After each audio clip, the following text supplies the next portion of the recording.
जय जय सिया राम, जय जय सिया राम। हम लोग भगवान की कथा प्रसंग पर चर्चा कर रहे हैं। तो आज प्रश्न ये उठता है कि समुद्र मंथन क्यों हुआ था। What was the reason behind समुद्र मंथन। और समुद्र मंथन जब हुआ तो कौन कौन से रत्न मिले थे, यह भी कथा का एक प्रसंग है।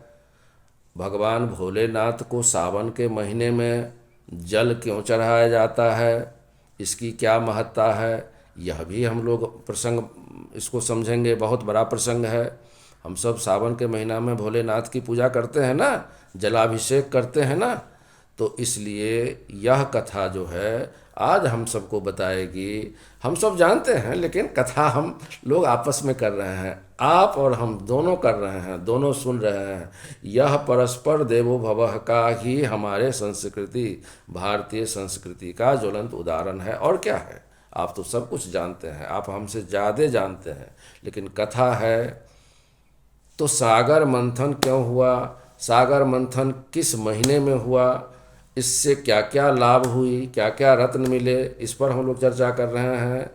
तो हुआ यूँ था कि दुर्वासा ऋषि का तो नाम सुनबे करते हैं आप लोग। तो हम लोग दुर्वासा ऋषि को किस रूप में देखते हैं, तुरंत श्राप दे देना, क्रोधित हो जाना। तो ऐसे ही दुर्वासा ऋषि एक बार स्वर्ग लोक गए और वहाँ किसी बात से नाराज होकर के उन्होंने देवताओं को श्राप दे दिया। कौन सा श्राप दे दिया कि तुम लोग श्रीहीन हो जाओ। श्रीहीन का मतलब धन संपत्ति वैभव सब नष्ट। अब देवता बड़े कमज़ोर हो गए। और दानव लोग जो है देवता के कमजोरी का फायदा, दानव तो देवताओं से कम नहीं न थे, भगवान के परम भक्त थे, परम ज्ञानी थे, परम बलशाली थे दानव लोग। दोनों में थोड़ा सा ही भेद है, इस पर भी हम लोग चर्चा करेंगे कि क्या भेद है। नहीं तो देवता और दानव में बहुत ज़्यादा भेद नहीं है।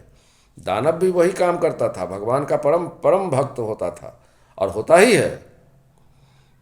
तो देवता को अब डर लगने लगा कि हम लोग जब कमज़ोर हो गए तो दानव दे दनादन इन लोगों की पिटाई शुरू कर दी, हाहाकार मचा दिया। तो भगवान विष्णु जो हैं देवताओं की मदद करते हैं, क्योंकि जो अच्छे लोग हैं उनका कल्याण हो। तो उन्होंने सजेशन दिया कि देखो, समुद्र का मंथन करोगे तो उसमें से अमृत कलश निकलेगा, तुम लोग अमृत पी लोगे तो अमर भी हो जाओगे, बलशाली भी हो जाओगे और सदा के लिए राक्षसों से दानवों से सुरक्षित हो जाओगे। तो देवताओं को अकल तो आ गई, but it was not possible to do alone. देवता खुद ही नहीं कर सकते थे, क्योंकि देवता अगर करते तो कर नहीं पाते, क्योंकि कमज़ोर तो हो ही गए थे। दूसरी बात, दानवों को पता चल जाती तो फिर और बखेरा शुरू हो जाता। तो भगवान ने सजेशन दिया कि एक काम करो, दानवों को अपने जुट में मिला लो, क्योंकि देवता और दानव जो हैं एक दूसरे के सगे ही हैं, कोई दूसरे नहीं हैं। इस पर भी चर्चा हम लोग करेंगे कि दिति और अदिति के पुत्र हैं, ठीक है। ऋषि कश्यप इनके पिता थे। तो बहुत ज़्यादा का डिस्टेंस नहीं है, लेकिन 36 का आंकड़ा क्यों था इस पर भी डिस्कस करेंगे। तब जाकर के देवता और दानव आपस में, देवताओं ने जाकर के दानवों को समझाया, लेकिन अमृत कलश की बात नहीं की।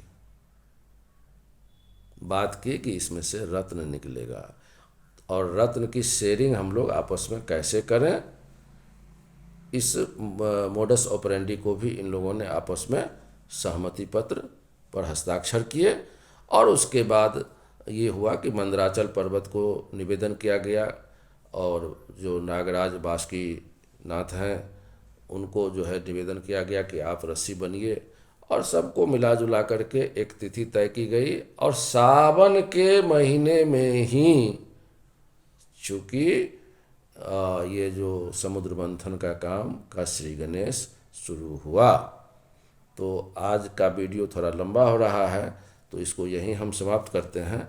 अगले वीडियो में हम लोग आगे की कथा को, प्रसंग को सुनेंगे, समझेंगे।